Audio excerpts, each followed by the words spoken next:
Yo, yo, yo, Michael T. Porter here. Welcome to Rooted in Music TV, where everything that we talk about, everything that we discuss is rooted in music. I got another bomb episode for y'all, but before I begin, y'all hit that like button, that subscribe button, that share button.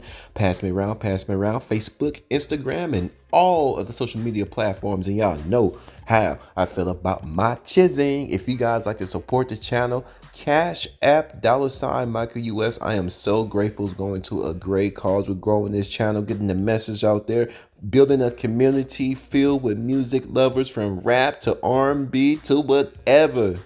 Also, check out my Spotify podcast.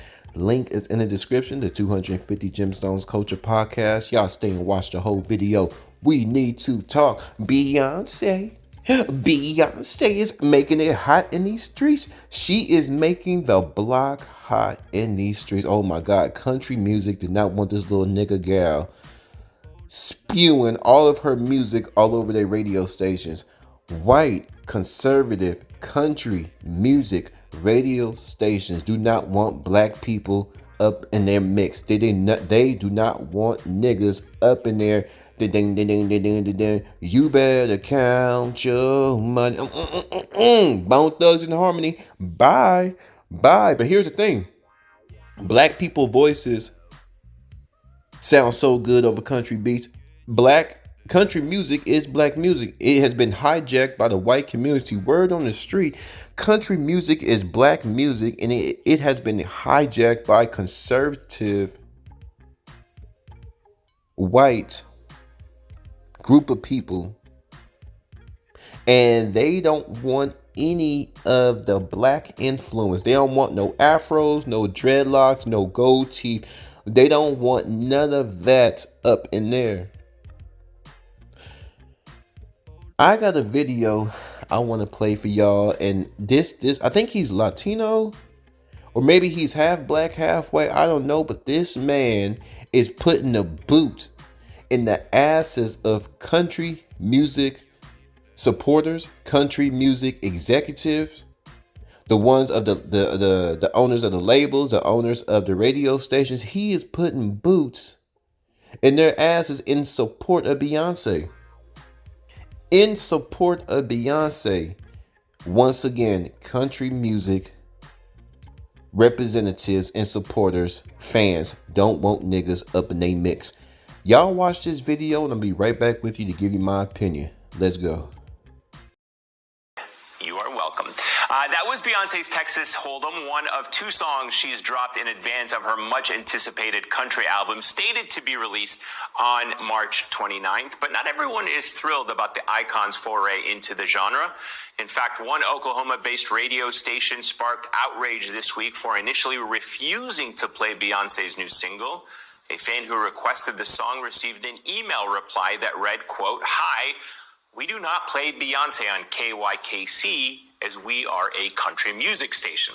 Ooh, Beyonce said, "Baby, you must not know who I am." They said they don't want your black ass on their station.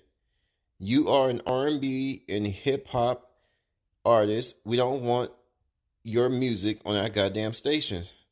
Now, we all know there's some racism involved, because if Beyonce is on your station, that and her fan base is global, why wouldn't you want Beyonce on your country music? Because it's not because of her music, because she's black. Because if Beyonce is being played on your radio station, work it out that she's being played on your radio station, millions, if not billions of people, let's say millions of people will be tuning into your station. And these people are so racist. It's like, we would disregard millions of listeners just to stand on business, and their businesses not playing black people. Well, the station's owner later told NBC News that it was unaware Beyonce had released country songs when the request was made. Yeah, but right. Let's take a step back here for a moment. According to Forbes, as of Tuesday, only 8 of the 150 stations that report to Billboard's country airplay chart reported having played Texas Hold'em in its first day. And none said they had put her other single, 16 Carriages, on the air. And this is not the first time the country music industry has been at odds with Beyoncé. She faced an intense backlash in 2016 for daring to perform at the CMAs alongside the Chicks. Let's be very clear here. This is just the very latest flashpoint of the long and ugly history of racism within the country music establishment. You're probably familiar with some recent episodes, like when rapper Lil Nas X saw his viral hit Old Town Road removed from Billboard's Hot Country Songs on the grounds that it, quote, did not embrace enough elements of today's country music. And there have been even more foul and even more outrageous controversies after it was reported in 2021 that country superstar Morgan Wallen was caught yelling the N-word on camera. He immediately saw a 1,200% increase in digital album sales. And just last year, Jason Aldean. So this white boy saying the N-word and he wasn't checked. And he said because he said the N-word, his sales went up, letting you know where they stand. Most white people don't believe that a black man should be telling them what to do. So this is why they get so angry when we tell them you can't say the N-word. You can't say nigger. You can't say nigger either. You can't say either one because those are hurtful words. So white people say, well, you guys use it amongst each other. It doesn't matter because when we use it, it's different context. Most of the time. White people are entitled. White people believe that no black man should have ownership over anything, ownership over his life financially, ownership in his thinking process, his belief system. They want us to believe what they believe. They believe in having sex with their sisters. They believe in the Antichrist. Not all white people, but good. The elite white people who's running this thing, they believe in the Antichrist. They believe that little boys can be little girls. They believe that little girls can be little boys. They believe that women should be over men. They're very entitled. They are so entitled. Our forefathers have built this country, but they never take credit. When you tell them about the bad side of how the country was founded, racism, rape, all these horrific things that have happened to black people. No. Racism doesn't exist. Racism don't exist. But during racism, through racism and slavery is how the country was built. They only want to take credit for the end result. The 13 colonies, the quote unquote, the world's greatest nation. You understand what I'm saying? So they don't believe it's not so much the word, they don't believe a black man should be telling them what to say in their own country. Filmed a music video for his infamous grievance anthem decrying Black Lives Matter outside a Tennessee courthouse where a black man was attacked by a mob and lynched in 1927. For years, for decades really, white country music fans have sent a clear message. Black artists do not belong in this genre. Which is racist, obviously, but also ironic given how musicologists speculate that the precursor to the banjo, the cornerstone of country music, originated in Africa and arrived on American shores during the 17th century with enslaved people taken from West and Central Africa. According to Alice Randall, professor of African American Studies at Vanderbilt University, black country music goes back to the arrival of the first black child to an enslaved African woman in the Americas. Ooh. Black people have always been a part of folk and country music. Boy, where you get these facts? I need to link up with you. You are laying down the facts. I don't know what woke this man up this morning. He is laying down fact after fact. Country belonged to black folk. Rhythm and blues and rock and roll and hip hop, all this wonderful talent. Black people are talented. Don't get me. White people talented too. Oh, they got some phenomenal singers, but these genres right here, that's black folk. Never get the credit. Ooh, woke this man up. Ray Charles, Tracy Chapman, Charlie Pride, Darius Rucker, and to the conservatives who claim that Beyoncé is stealing your genre, you're making her point for her. This new album, Act 2, is the second installment of a 3-volume project that is literally about reclaiming black roots in musical genres that have been co-opted and whitewashed. So do yourself a favor. Go listen to Texas Hold'em. It's good country music, and to anyone who says otherwise, well, Bless your heart. Would y'all like my opinion? Would y'all like my opinion? Of course you do. That's why your ass is here. I'm gonna give you that commentary right now. That man brought up some interesting facts about country music. This man, like I said, I don't know what he is, a Puerto Rican, Dominican, but he was highly upset on how the country music community handled Beyoncé. Beyoncé is one of the greatest artists to have ever done it, and she's only getting better. And like I said during the video, why wouldn't country music want a A-list celebrity? She's probably one of the most famous females out there. Taylor Swift, Beyonce, Ariana Grande. When you talking about the elite, Beyonce is up there, which means that would be more fans coming over to country music. There would be more fans integrating, hip hop fans, R&B fans integrating with country music. Even if they don't integrate on a high level, that would be more listeners for radio stations, for country radio stations, more listeners. That means these listeners can be introduced to more ads, more advertisement. Maybe there's something in the country music the advertisers specifically only put on country music, and maybe there's a pair of boots that's being advertised. A new company that makes authentic boots over there on the country radio stations. Blah, blah, blah. These authentic boots. I'm a black man and I'm listening to Beyonce. Beyonce's being played on this station. Oh, cool. Okay. I'm listening during commercials. They're advertising these boots. And I go online. I look up these boots are nice. That company just got a new customer. That company just gained a new consumer. But they don't care about all those millions of dollars that Beyonce could potentially bring. They don't want niggas over. They don't want that influence. They don't want us to take over. But it's cool for them to take over. It's cool for them to enslave a nation of people and then sweep it under the rug. It's cool for them to hijack something and make it their own. It is cool when they do it. They get mad when Beyonce do it. They get mad when Beyonce do it. This country has a long history. White people have made it their business to do what the hell they want to do. And then when other cultures do it, it's a problem.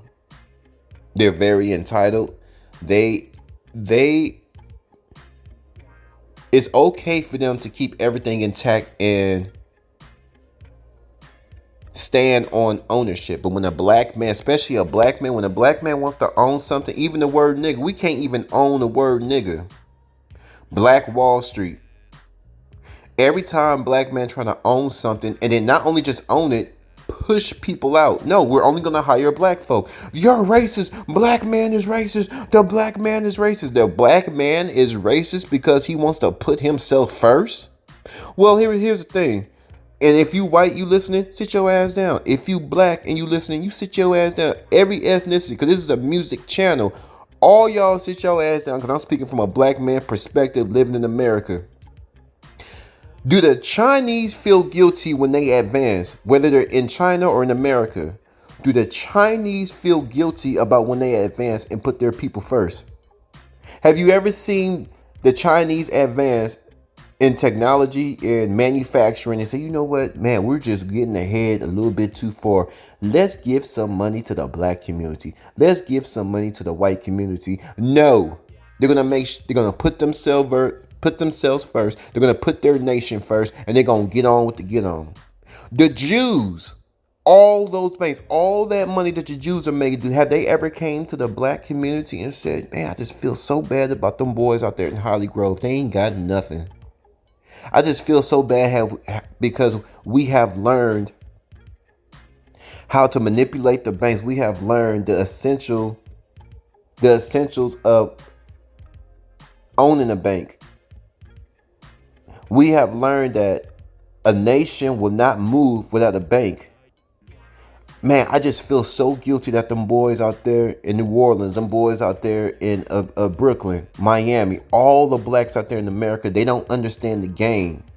You know what? We're going to go out of our way and teach them about banking and the importance of banking. Have you ever heard the Jewish nation put that out there or enforce this momentum, enforce these ideologies? No. The Jewish people, they got their banks. They have flourished and they will continue to flourish, and they're going to put their people first. The Arabs got the oil. They learned the game. They're putting their people first. White folks, they have learned the game. They put their people first. Africans, everybody else can put themselves first. But when black people, especially black men, but we're going to say the black community, when we put ourselves first, you're racist. Oh, no, no, no, you're racist. You can't do that, black man. You can't be competent, whether it's in music, whether it's in business, whether it's in grocery stores. You saw what they did to Master P and Snoop Dogg. They yanked them niggas cereals off the Walmart shelves because they didn't play by the Post cereal. They didn't play by Post cereal's rules. Did y'all see that, fam? Master P and Snoop Dogg got their cereals knocked off the shelf. They took them niggas shit off the shelf so goddamn quick because they didn't want to hand over their rights, their ownership, and everything to Post. Master P wanted to make a deal. We'll give you a percentage, or we'll come up with a number, but we will have ownership. We're just using Walmart, and we're using your resources to get our brand out there, and by us using your resources, we will give you a percentage of our sales, but you will not own the name. You will not own the brand.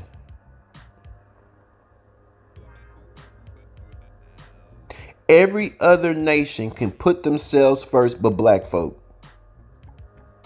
Isn't that amazing? And these are the same people that say slavery was a favor. Slavery was actually a good thing for black people because we were stupid, dumb monkeys chasing each other around. Nothing but dumb, ignorant monkeys killing each other back in Africa. Putting our heads in cows' butts. We were dirt poor, slow. This is the image that America has portrayed to the entire globe of Africans and black people. So when bad things happen to us like slavery, incarceration, a lot of people don't have any sympathy for black people because of the image that they have, not knowing that all cultures participate in sin. White people can actually enslave. They have enslaved an entire race. And through the image, through the narrative, well, it was a good thing. We built the world's greatest country. This is their justification. Their justifications. I'm just in awe how they justify slavery. I'm just in awe. And then when you bring up all the facts, and you bum rush them all the facts to where they can't even defend it, they say it didn't happen. We're making it up in our mind. What do y'all think about country music banning Beyoncé? They don't want her black ass singing on their radio stations. What do y'all think? I am so excited to hear what y'all have to say. Black folk, white folk, all ethnicity group, just music lovers in general. What do y'all think about Beyoncé being banned from country music radio? 250 capital G, Rooted in Music TV. I'm gone.